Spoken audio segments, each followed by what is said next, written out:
नन्ना जी वो संत और कोई नहीं थे, पाराशर ऋषि जी थे। वो पाराशर ऋषि अपनी मंडली को लेकर के गए थे, क्योंकि वो जानते थे कि एक ब्राह्मण इस प्रकार का पथभ्रष्ट हो गया है। इसलिए पाराशर ऋषि गए थे स्वयं। और अजामिल जी आए। अजामिल जी की उस दासी ने कहा महाराज नहाइए धोइए। क्यों, कौन है ये? कहा महाराज ये संत है। इनको किसने यहाँ रोका? मैंने रोका। कितने बड़े आईपीएस क्यों ना हो, अधिकारी क्यों ना हो, कितने बड़े धनवान क्यों ना हो,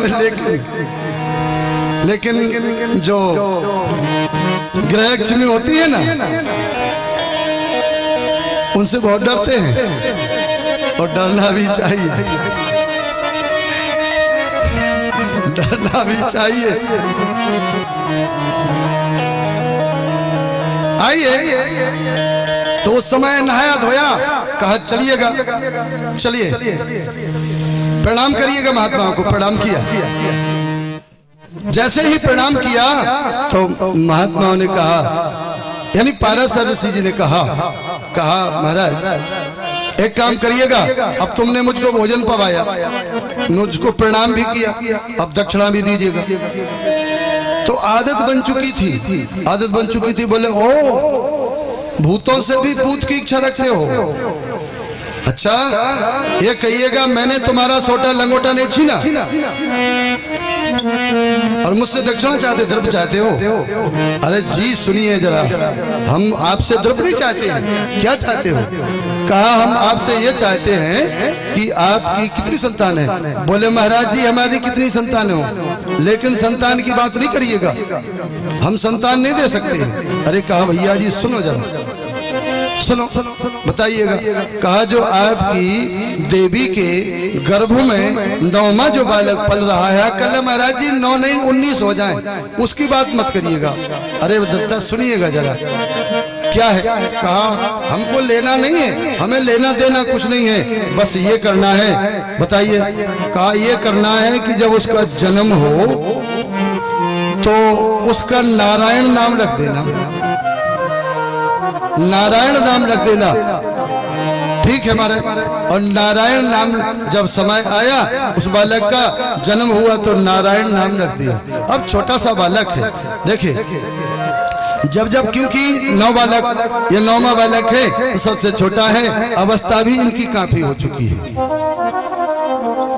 इनकी 84 वर्ष की आयु हो चुकी थी उस समय। हाँ, और उस समय बहुत लाड़ करते थे अपने छोटे वाले पुत्र को, हर समय नारायण नारायण नारायण, हर समय नारायण। और एक बार की बात है कि अब देखिए अंत समय आया, अंत समय आ गया। यहाँ पर एक विचार करने वाली बात है, बहुत अच्छी बात है। देखिए कथाएं तो होती रहती हैं और होंगी, लेकिन कुछ बातें भी, भले ही मैं कथा को संक्षिप्त कर दूं, लेकिन ये बात जरूर मालूम की सुनिएगा। उस समय जब 85 वर्ष की आयु हो गई है और अंत समय आ गया है, और जब अंत समय आया तो उन्होंने देखा कि मेरे सामने विकराल रूप धारण करे और 2 पुरुष खड़े हैं जिनकी आकृति बहुत भयावनी है, बहुत भयावनी आकृति है। देख करके घबरा गए, देख करके घबराए। और दूरे कीड़ान का शक्तम, दूरे कीड़ान का शक्तम पुत्रम नारायण वयम। नारायण को पुकार लगा दी, नारायण बचाओ बेटा, बचाओ बेटा, बचाओ इनसे। उस समय जैसे ही नारायण का नाम लिया और नारायण भगवान के दूत आ गए, भगवान के दूत आ गए। और जैसे ही दूत आए तो देखिए दूत भी कैसे होते हैं भगवान के। भगवान के दूत भी नारायण के दूत नारायण शरीर के होते हैं।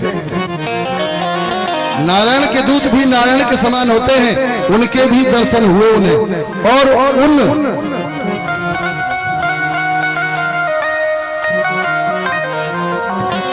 अव्यवस्था हो जाती है माताओं।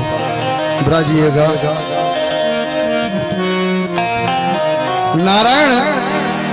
नारायण के दूत वहां पर उपस्थित हो गए। बेटा हाँ इधर आकर बना लो मेरे लाडले। क्या क्या सुंदर हो, आओ इधर आओ। क्या नाम है बेटा? वाह ऐसे, क्या बात है, बहुत अच्छा। वाह वाह मेरे लाडले, वाह बस यहीं से बना लो। खुश रहो खुश रहो। उस समय नारायण के दूत भी दिख रहे हैं उसे और यम के दूत भी दिख रहे हैं। तो कहने का मेरा तात्पर्य यह है बेटा 1 मिनट के लिए शांत हो जाइए। उस समय उनकी दिव्य दृष्टि हो गई है। उनकी दिव्य दृष्टि हो गई है कि उन्हें नारायण के दूत भी दिख रहे हैं और नारायण के दूत भी दिख रहे हैं और उस समय वो यम के दूत भी दिख रहे हैं। हाँ व्यवस्था बनाइएगा, थोड़ा सा सहयोग करिएगा जनता। तो देखिए ये पुराण का मत है, ये पुराण का मत है, श्रीमद् भागवत का मत है कि जिस समय व्यक्ति की अंत समय आ जाता है उस समय व्यक्ति की दिव्य दृष्टि हो जाती है और उनकी चर्चा भी सुन रहे हैं तो दिव्य कान भी हो जाती है वृद्ध व्यक्ति की। और ऐसा नहीं कि केवल 2 इंद्रिय ही, नहीं जी, उस वृद्ध माता पिता का सारा शरीर दिव्य हो जाता है। उस समय वो व्यक्ति जो परमात्मा के दूतों का दर्शन कर रहा है, उस समय वो अंत समय में जो व्यक्ति उनकी सेवा करता है, उनकी आराधना करता है, जो उनकी सेवा करता है, अगर उसके हाथ पे उस बूढ़े माता पिता के अंत समय में अगर करहस्त कमलहस्त अगर उसके सर पे पहुंच जाए तो उसका काल भी कुछ बिगाड़ने वाला नहीं है। ये भागवत का ग्रंथ का उद्घोष है। इसलिए निवेदन ये करना है कि अगर संसार में कहीं आशीर्वाद प्राप्त करना है तो अपने माता पिता की सेवा अवश्य करें, क्योंकि ना मालूम कब काल आ जाए और कब उनकी दिव्य दृष्टि हो जाए, कब उनके इस हाथ में वो परब्रह्म परमात्मा की शक्ति प्राप्त हो जाए कि आपको आशीर्वाद दे दे। संसार के किसी देवता का आशीर्वाद कट सकता है, संसार के किसी देवता का आशीर्वाद कट सकता है, लेकिन माता पिता की सेवा करने वाले व्यक्ति का अगर माता पिता का हाथ उसके वृद्ध हाथ उसके सर पर रख जाए, आशीर्वाद उसे मिल जाए, काल भी कुछ बिगाड़ने वाला नहीं है उसका जी। इसलिए निवेदन करूंगा, आइए चलते हैं। अजामिल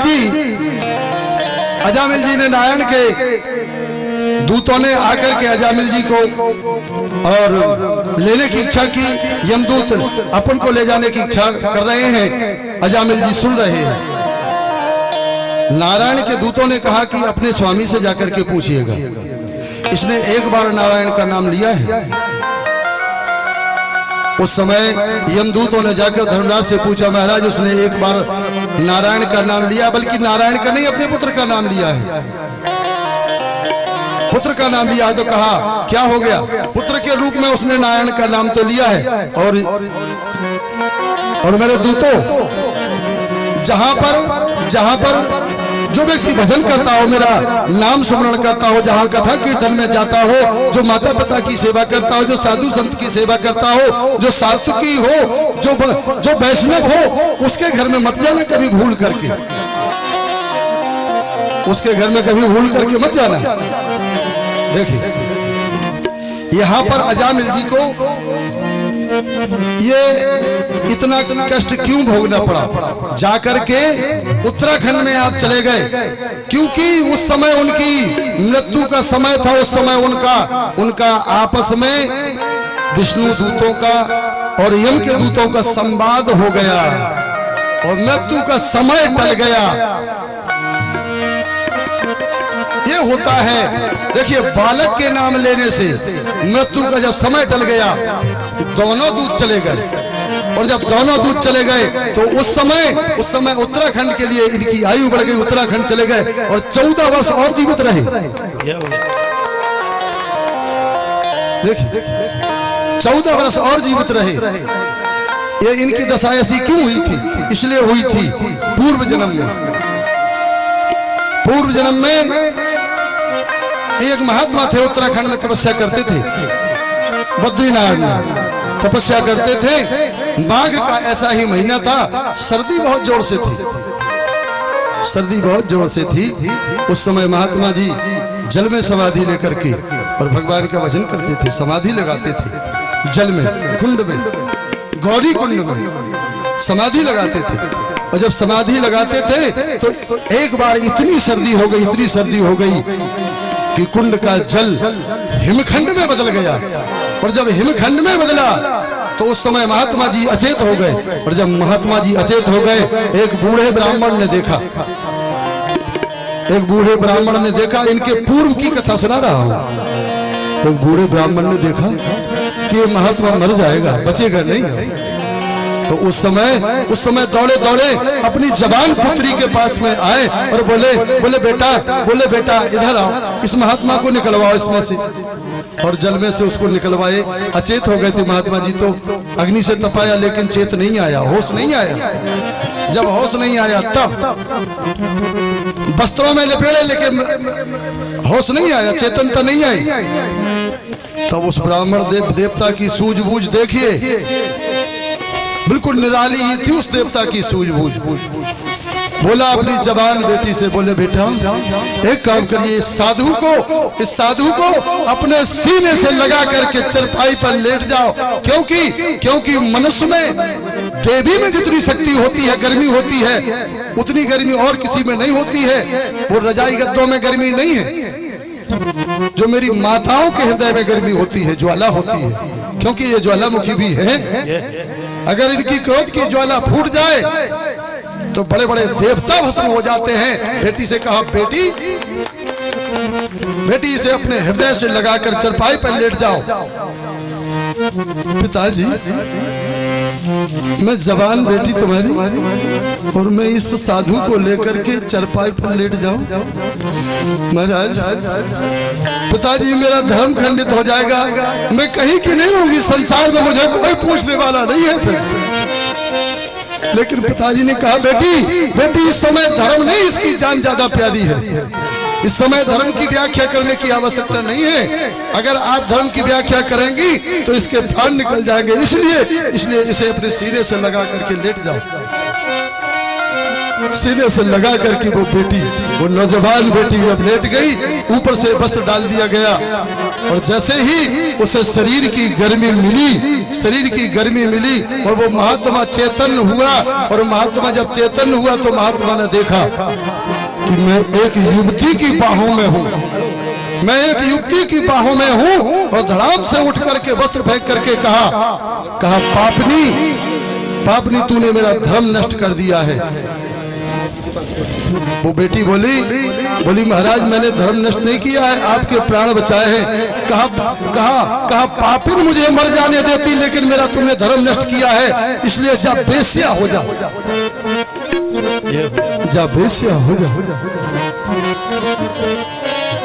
उस नौजवान बेटी ने विचार किया कि होम करते हाथ जल गए,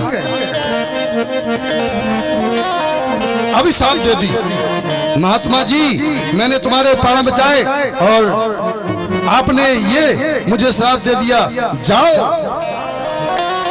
जाओ तुम भी, अगर मैं बेस्या हूं तो तुम बेस्यागामी बनोगे।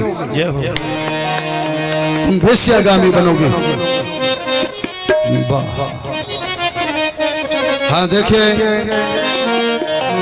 श्री 108 मंडलेश्वर श्री राम बालक दास जी महाराज सिंहपुरा धाम ओरछा से पदार्पण कर चुके हैं। और श्री 108 बजरंग दास जी महाराज साधना धाम कुटी छरौला से पधार चुके हैं और कुछ ही क्षणों में यहाँ आपको दर्शन देंगे। बहुत अच्छी सौभाग्य हम सबका बहुत सुंदर बेला है। महात्मा का पदार्पण हुआ। देखे संतन की महिमा रघुराई, बहुविध वेद पुराण गाई। मैं यही कहने के लिए जा रहा था कि देखिए एक संत के पदार्पण से, नाम मिलने से संत के द्वारा, और हमारे अजामिल जी का उद्धार हुआ। इस प्रकार से महाराज ये बताने की कृपा करें, ये बताने की कृपा करें कि हाँ थोड़ा सा मौसम गड़बड़ है। और आप देखिए